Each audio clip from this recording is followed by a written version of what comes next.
Yushu Jisu kordo tang shaming ipai Hasla jajong ming idem banduai Jing long bom hok trong mi Try to one pen kala Bangin yo long ban me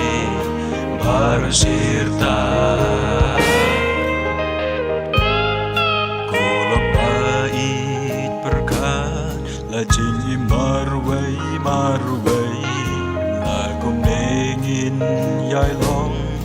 yongin shu yap sep hey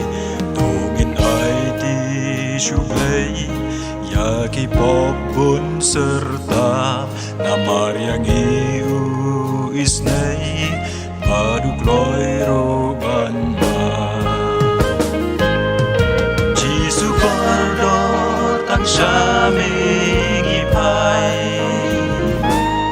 Hasla jajong ming idem banduai Jing long long hok trong mi Try to one pen kala Bangin yo long ban me baru sirta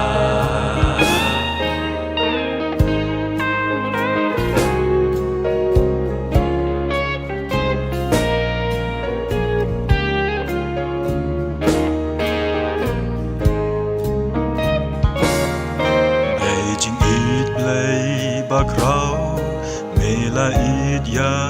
bertei klem benot me IT yu kun batan marway man me waki banget jong me kin yap kin kut me kular jing im bam kut la da ya u kin bu Jisu kordo shaming ipai